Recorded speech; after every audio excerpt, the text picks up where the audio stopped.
Call it metamorphosis, call it transformation, or even call it change. What does that look like for you? Does it look like leaving home to go and study at university? Does it look like changing jobs or moving to a new house? Does it look like taking that next big step with a loved one? Or maybe it looks like something completely different to you. And what does change feel like to you?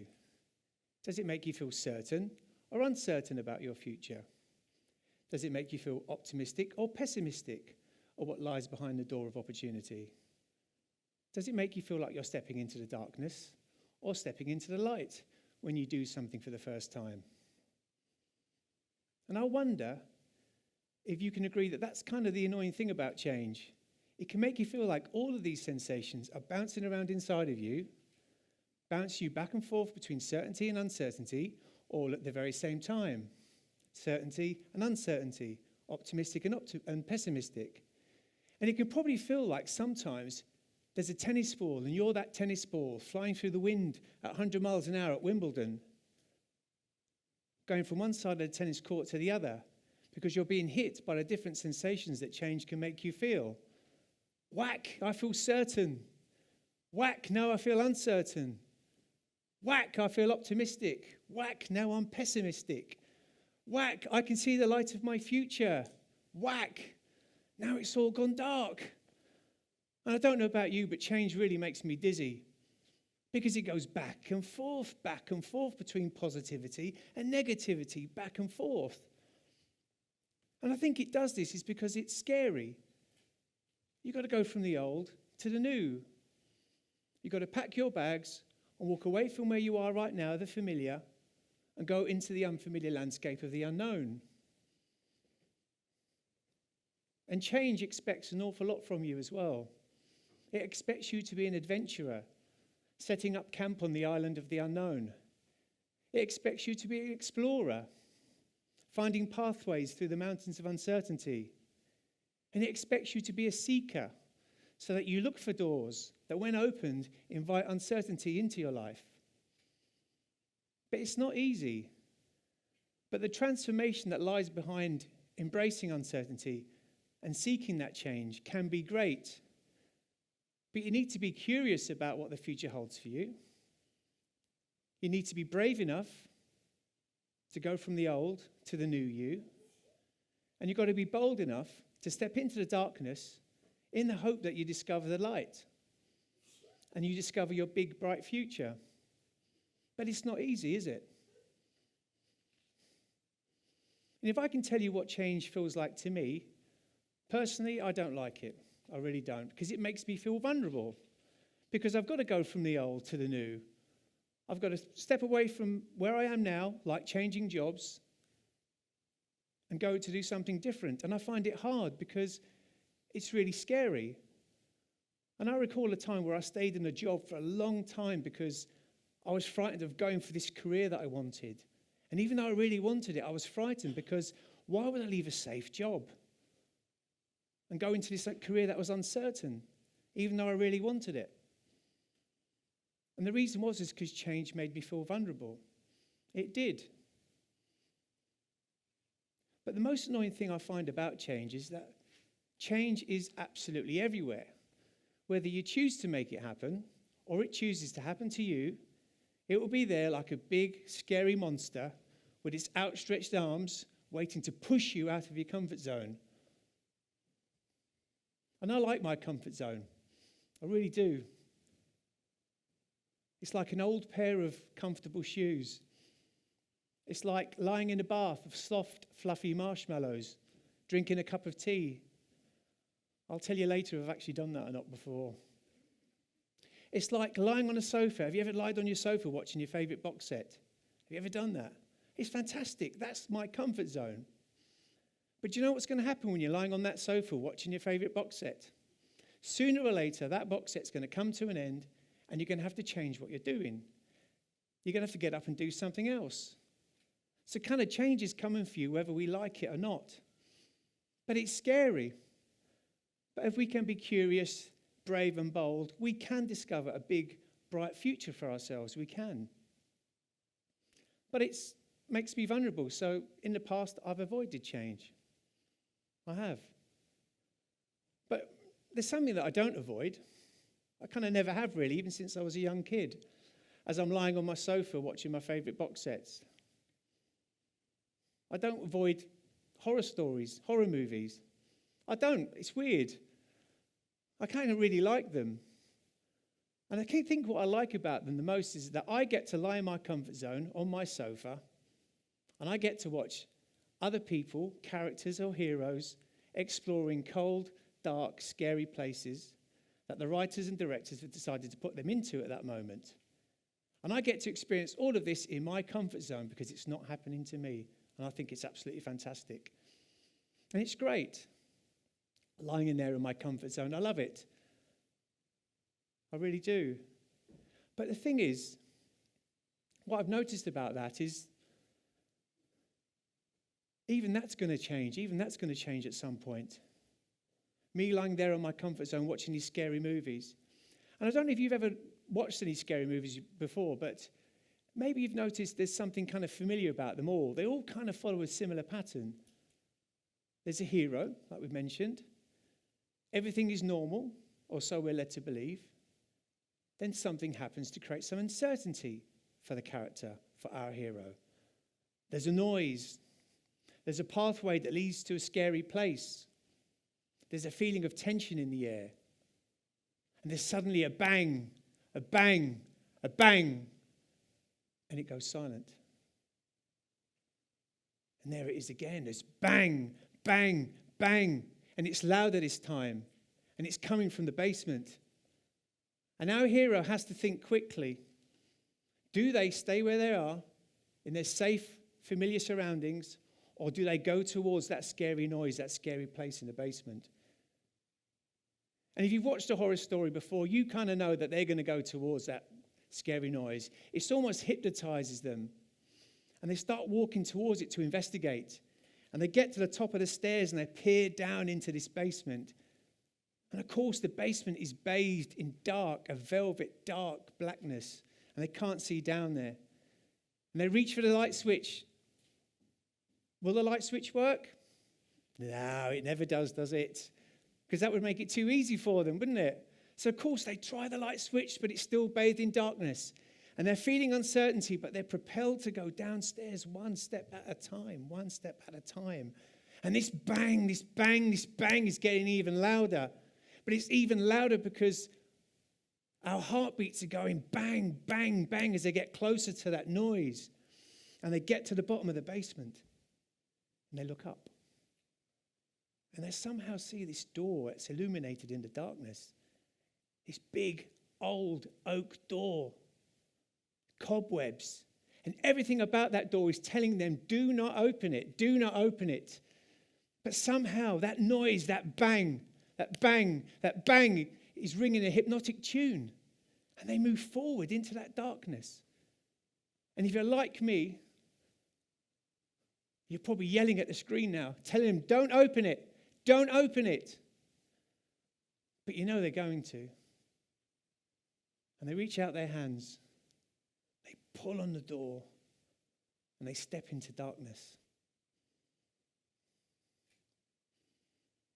Have you ever yelled at a screen before when you're watching a scary story, a horror story, pleading with the character, don't go there? I have. And the thing is, deep down, you kind of know that they've got to open that door, don't they? Because if they don't open that door, if they don't go towards that scary place, we will never get to see what's on the other side. We will never get to see the next exciting chapter in that movie. And we definitely won't get to see a sequel. So facing change, facing that uncertainty, is what brings their story to life. So imagine lying on your sofa, your favourite sofa at home, watching your favourite movie. But in this movie, you're the hero. And the movie is the story of your life. When you're presented with change, emotionally, you're probably feeling you shouldn't go towards that scary basement, that door, that ominous door. But intellectually, you kind of know that if you don't, like our hero, you won't get to see the next exciting chapter in your life. But you've got to be curious enough about it. You've got to be brave enough and bold enough to want to see what's on the other side. But it's not easy. And I wouldn't stand here to say today that change is easy. Because when I look at my past, I can see many times where I've been presented with my own scary basement, my own doorway of change. I look back, probably the first time that I can recall it, I was a tiny teenager. So that's kind of quite a long time ago, as you can probably imagine. And every year I seemed to get smaller and smaller. And my school friends seemed to get taller and stronger. So if you can imagine, they would be there with these big biceps on their arms. And I would have these tiny peas there where muscles should be. And where they had these long legs, I had these little strips of spaghetti hanging down. They were like tiny little things. So when it came to get picked for the school sports team, I was always at the back of the queue. Always was. Guaranteed. So normal for me was to sit on a cold, wet pitch week after week, waiting for an opportunity to play. And guess what? That opportunity didn't come around very often. In fact, it rarely did. But that was normal to me. Then one day, a school teacher said something to me that changed all of that.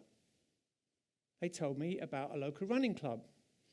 And anybody could join, even with me with my spaghetti legs. And I suddenly thought, what could be possible? Could I get picked for that team? But in order to find out about it, I was going to have to get out of my comfort zone. And as crazy as it sounds, my comfort zone was sat on a cold, wet pitch week after week. Because I knew that was familiar to me. I knew I wasn't going to get picked, but that's what I knew. So this running club was all kind of new, and I was kind of scared. And typically me, I put it off for ages before I decided to go. Ages, because I was scared. Scared of the change. And when I eventually plucked up the courage, of course, I was presented with my own dark basement, my own door. I remember standing outside the running club one evening, staring at the entrance door. And it was an ominous door. Everything about that door was telling me not to open it. And I had this tennis ball inside of me, bouncing back between certainty and uncertainty, fear and excitement. I had butterflies. But I started to walk forward because I kind of wanted to know what was on the other side, but I was a bit scared. And as I started to walk, I could hear these noises, these blood-curdling noises, these screams of pain and agony. Pain and agony I could hear on the other side of the door. So I kind of knew there was this monster waiting for me. How could I possibly go in there? But I kept moving forward and forward, one step after the other. And these noises were echoing all around me. This vision of this monster on the other side. And in my head, the voices, of course, in my head were telling me, don't open it, don't open it. And I got to the door. I looked at it. I shook my head and said, I can't do it. And started to walk away with my head down. And as I kind of walked away, I heard another voice, this time not from the other side of the door, not from my head. It was somebody else who was going into the club. It was a member, I discovered later. And they said, don't worry, you don't need to go through the door alone. You don't need to go through the door alone. I'll come with you. Just very nonchalantly. And reluctantly, I turned around and started to walk back with them. And I felt a bit more confident because I wasn't going to have to go through the door on my own, that doorway of change on my own. And those noises, those blood-curdling noises of pain and agony, they were there, but they weren't as pronounced. They were a bit quieter. And the door didn't seem so ominous anymore. And I got to the door, and I opened the door, and I stepped into darkness. To be fair, it was dark because I had my eyes closed. And I slowly opened them up to see the light and let the light in. And I saw this sight before me. And do you know what the monsters were? Do you know what those screams of pain and agony were? It was something that I'd never seen before as a teenager. It was a gym. It was people in a gym. If you've ever gone to a gym, you probably have heard screams of pain and agony, haven't you? But that's what it was. They were just screaming at each other, motivating each other.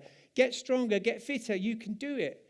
there wasn't actually any monster on the other side, but of course I thought there was going to be. That thought of change was really scary. And though I was uncomfortable at first, I kept going. I got a little bit stronger, a little bit fitter, a little bit more resilient. I realized that embracing that part of the change was kind of a good thing. And later I realized that my little spaghetti legs, they weren't so bad at running either. So instead of waiting at the back of the queue, I could be at the front. Oh, I could be at the front, and I was at the front. And that's the thing about change, isn't it? Is that, yeah, it is scary, but in your lives you'll probably be presented with multiple doors of change. But the thing is, you don't have to go through that doorway on your own. Somebody you know, friend, a colleague, a family member, or even a stranger who's been through that door before or can simply support you going through it will make you feel a lot more confident. And the thought of change, the thought of that monster is always worse than the reality. You just have to discover it or be brave enough to do that.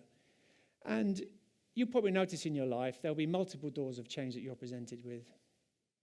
But like our Hollywood heroes, when they go through those doors, sometimes there's nothing on the other side. There is no monster. There's no change.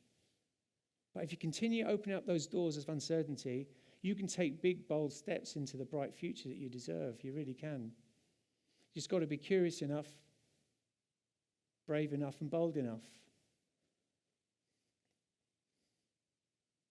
And that's the thing about those three words, curious, brave, and bold.